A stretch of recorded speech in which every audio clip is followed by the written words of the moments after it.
Hello, I'm Päivi Karvinen from the Association of Environmental Impact Assessment here in Finland. And thank you for your presentation. And it was nice to know that you've been doing biodiversity value assessment. And I also suppose that as a mining company, doing environmental impact assessment is a normal procedure to you.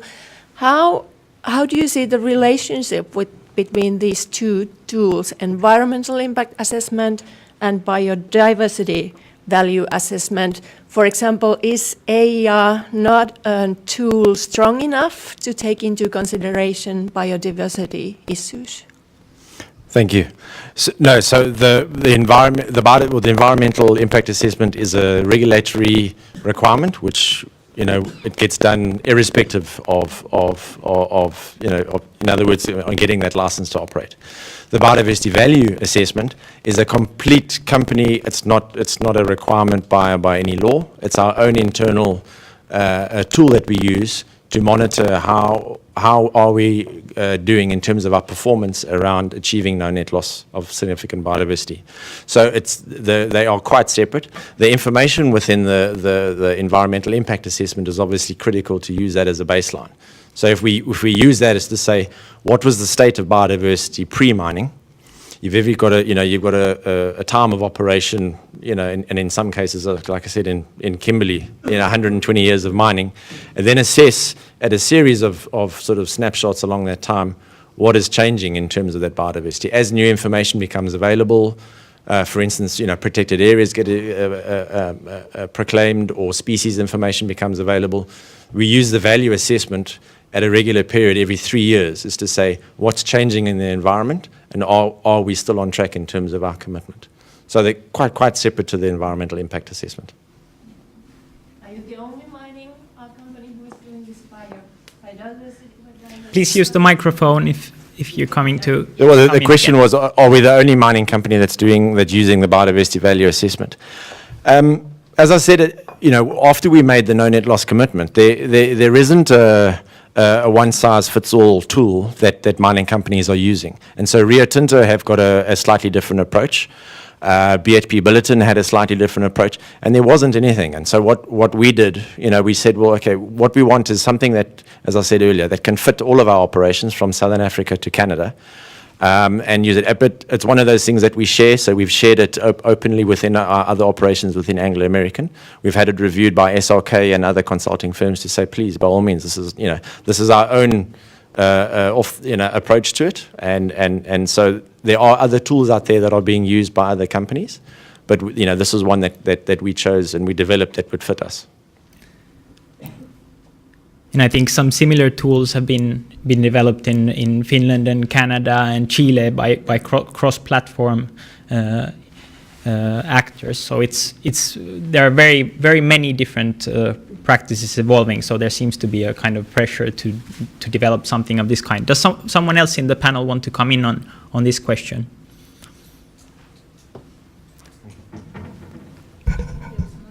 So we have another question from the floor. You're invited. Thank you. I'm Matt Smith from JNCC UK again. My question is, well, firstly, thank you very much for 4 excellent presentations. They were great. My question is to Warwick, and if I may kind of amalgamate 3 into 1. Firstly, I was wondering whether or not, in terms of the data and information you use for these assessments, whether or not that it's all primarily collected by De Beers and your associates, whether or not there's been any value or valuation done on your return on investments. And to go back to your point and talking about sharing data and open access, what your thoughts are on that presenting a threat to competitive advantage, which another individual in one of their presentations highlighted as a kind of a key driver for engaging with the biodiversity agenda.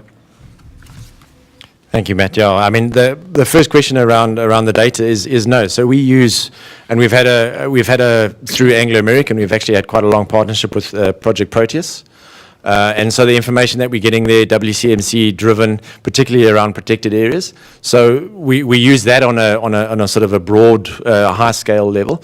And then the actual, the project data is really from what we've gathered around some of our early baselines. And so that, in terms of valuation on our return on investment, at this stage, probably not. We haven't looked at that. And probably one of the reasons is around, as I said, it's quite a unique mining operation around, as I said, that link that we have with our product, with diamonds, which I think sets us apart in terms of any other mining company itself in some of the investments that we do. And then sharing, one of the things that we do through that Diamond Route initiative is to host an annual research conference. And so we've done it for 6 years, and we encourage any research that's been done. So it could either be as a result of your specialist studies in the early project phase, with universities or even consultants, to say, come and share that research. Because as I said, the worst thing is that you get all this fantastic data that gets collected, and it just either sits with a consultant or it sits with a university and nobody ever sees it. And we're saying, well, let's just share it, make it available. Because what's interesting, you often get other operations in areas that are mining, and don't go and spend, again, more time, more money, and more effort. Just make that information available. So we've got a research database on the website, on the Diamond Route website. Have a look, and you'll see a range of things from, as I said, from elephants and lions to caribou and barn swallows. So that's really something that we'd like to do.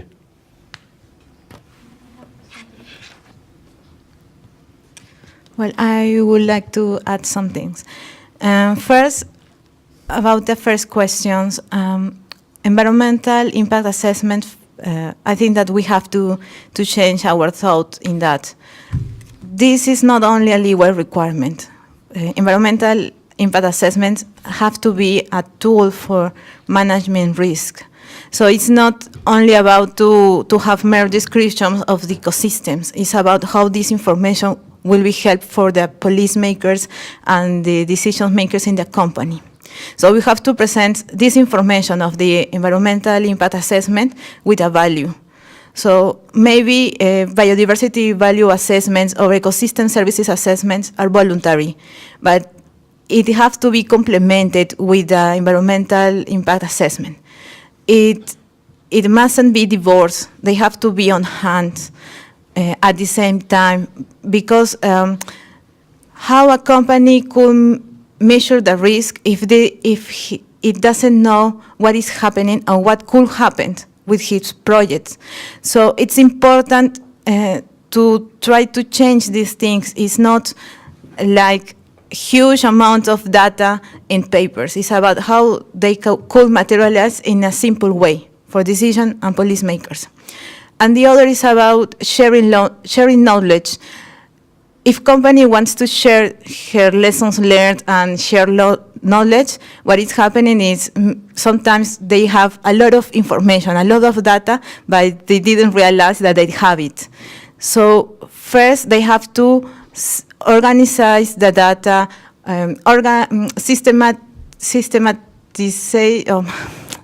make a system to be able to everyone.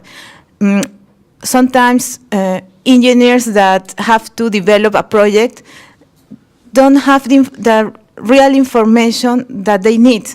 They don't need to understand all the modeling of the systems.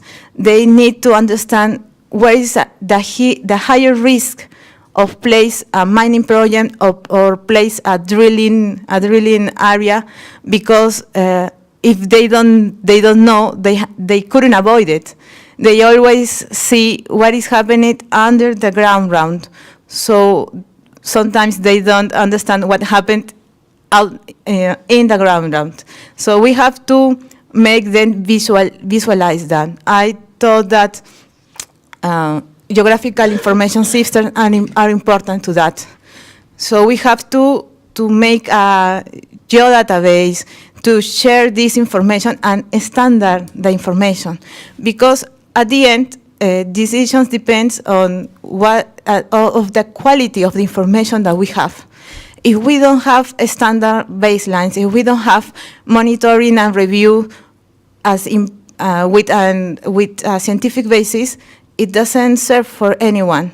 It's just another data. So we have to make an effort to have quality and balancing the pragmatical of the data.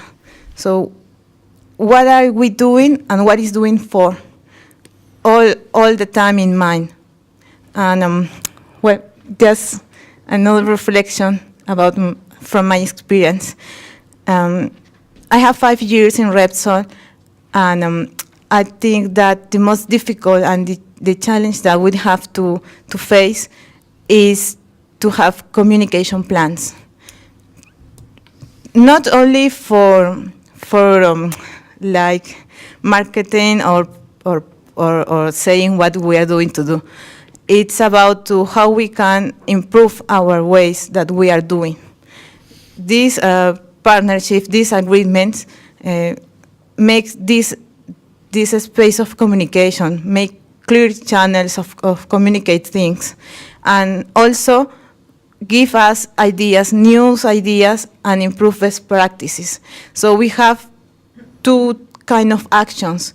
Biodiversity, maybe we can measure the change in the long term, and it's important, but we have to do actions in the middle term, because we can't wait 5 years to make the decisions. Sometimes we have to do the decisions in the same day. So we have to make actions in 2 ways, in the middle term and in the long term, and balance there. Yes, and a conservationist, I would say, in the immediate term often. I would like to open up... Can I just make a quick comment to that? Oh, yeah. Because it's funny to hear my co-panelists talk about communication and openness to data and focus on ecosystem services. Because in CAF, we just recently completed earlier this year a scoping study on ecosystem services and considering how it's applicable in the Arctic. And our challenge was trying to engage business and industry in that process. So maybe we're just not communicating well enough to one another, but it's an interesting. I see, Mitzi, you can come in just a moment, just to kind of encourage everyone also to come in with inputs. I know there's a number of very knowledgeable people in the audience, so it's not only for questions, but also for dialogue, bringing in new perspectives and input to the debate after Mitzi's input. You have the floor. Actually, it's about the environmental impact assessment and the baseline information that you get from there. In the process of the EIA, there is such a thing as the risk assessment that is done, the output of which is an environmental management systems, wherein the ones that are really having the high risk are actually put into that environmental management systems, wherein monitoring of this particular issues or concerns are actually more frequent. And after the EIA has been conducted and everything has been, the environmental compliance certificate, that's how we call it in the Philippines, has been approved. And so there is such a thing as the preparation of the final mine rehabilitation and or decommissioning plan. Actually, it's a part of the EIA, but this one is a more extensive document that talks about mine closure that's temporary, mine closure that's sudden, and mine closure that's permanent. And having risk assessments in all of these scenarios will give you an idea exactly of what to prepare if in case there's a certain care and maintenance issue because of price, reduction of, no, it's really not reduction, but low price of ore, for example, so that they would stop operating for a while because if they operate, they will not profit from it. So there's the care and maintenance stage. And so what is the company to do during that stage? And the environmental management systems will actually put all the directions ready for them to base their activities on in terms of the social development and management program that will still have to continue, and for the royalty that has been stopped because of there's no output, or there's no ore that will have to be priced, and no percentage that can be given to the indigenous peoples. So these things are actually risks that has been identified during the risk assessments. So, and for the permanent closure, from the beginning of even before the environmental impact assessment, there is already the foresight, a stakeholders consultation and stakeholders engagement along the way that's being done, so that all of them can plan out exactly what they would like to do as the final land use for that particular mining area. So that if that area, the stakeholders would want it to be, a golf course, a community park, or with all those that are already present, the infrastructure for that matter, so that it becomes an option, not really going back to the land use that was originally in that particular area. So these are some of those ideas that somehow are outputs of an environmental impact assessment. Thank you. Thank you.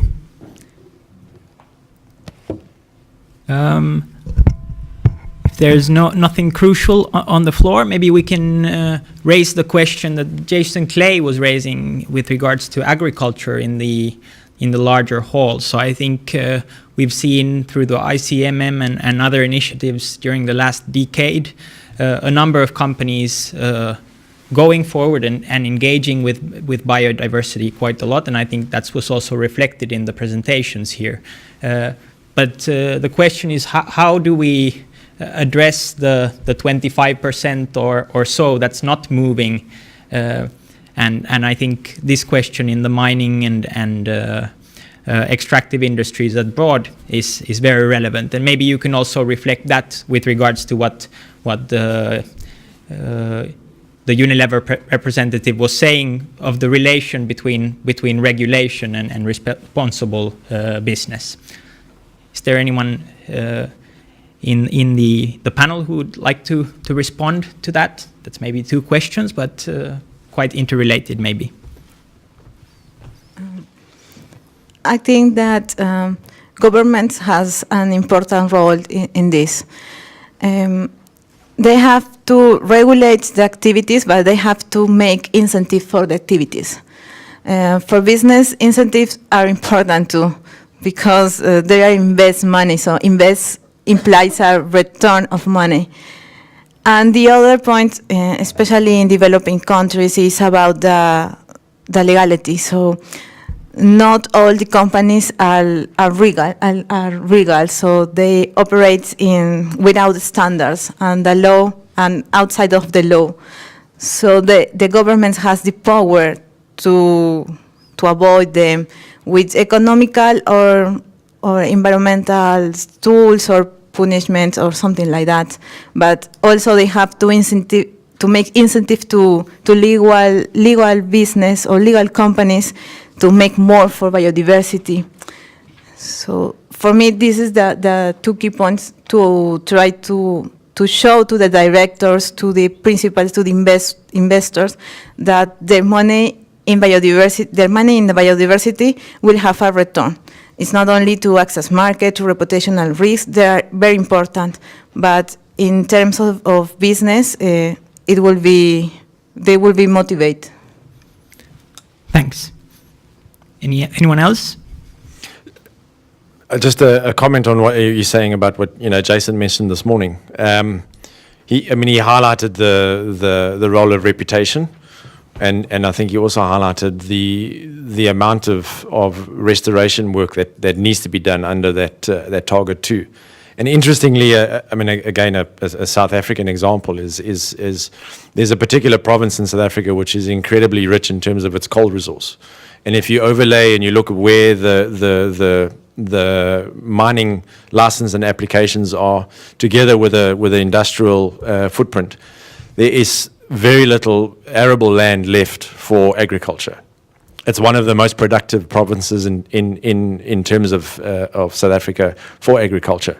But again, and I think I try to highlight it, is that when you look at a mining license area, you automatically assume that that's all going to be impacted on. And I think there's an opportunity to work with some of those mining companies to say, look, there is an exploitable resource. It is obviously going to be exploited from a country perspective, but there's a huge opportunity around the levels of restoration work that they can do on the other areas that are not going to be impacted, and it's a piece of work that we're looking at around food security and looking at areas where there isn't high biodiversity value, but there's an opportunity around agriculture. So your closure objective, I think it was mentioned, so you've got a long-term plan, and initially it was always about, well, let's return it to biodiversity or return it to some of a wilderness sort of perspective. But there's actually an opportunity to look at it from an agricultural and food production. And so, that's some of the things that we're trying to bring in from a mining and biodiversity forum, to bring in the Department of Agriculture. Because often, it's neglected. It's always the Department of Environment or the Department of Forestry or Department of Water. But Department of Agriculture gets neglected, and I think there's a great opportunity to use a forum, be it if it hasn't been established yet, to bring in that and link it with some of these closure objectives and end land use plans for the mines, and get that built in to their closure plan. So I think there's an opportunity there. I just would like to share one mining company that applied for an environmental impact assessment permit in the Philippines, and it involved 70% of the area is agricultural and 30% is forested. So the notion that biodiversity is only found in forested areas was clearly elucidated in the output of the environmental impact assessment. And so most of the biodiversity important species were just in the forested area, but the 70% were all rice, corn, and all other species. But what was neglected in that particular assessment was, when you say rice, there are indigenous rices, those that are hardy varieties that are being used by the indigenous peoples. And because they were not highlighted during the environmental impact assessment, so that particular aspect of it, their particular rice or rices for that matter, had not been considered. And so the seed banking component, for example, has not been done, that in case a certain, we do not want that to happen, tragedies or whatever, and all the rices of these indigenous cultures are eliminated or have not been saved because it was not identified in the environmental impact assessment.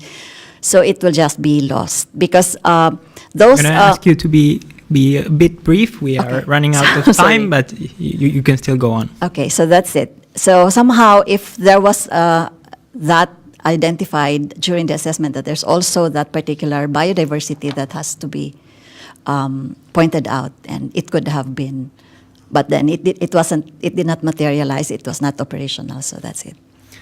Thanks a lot, and I'll give the final word to Tom. Maybe you can bring us back to the Arctic region if you may. I think it sounds like a tough challenge as the only non-industry person on the panel. But it's very interesting to hear so much a focus on willingness to experiment or to be open with sharing data, to looking at valuation of services in the Arctic. And I think there's a lot of food for thought for us in the Arctic Council and the Conservation of Flora and Fauna as we start to consider how we can implement the various actions that I put up on the screen during my presentation. And now that the discussion has touched on aspects of food security, which is a slightly different approach in the Arctic, because they were talking about maintenance of traditional ways of life, and puts a whole different perspective on it. But I think there's some very interesting thoughts that we'll take away from us and hopefully will help us as we work to implement And maybe in the future I'll come back and be able to say we did this, this, and this. And who knows? And if anyone is interested in talking to me afterwards about these, then please come and find me. Thank you.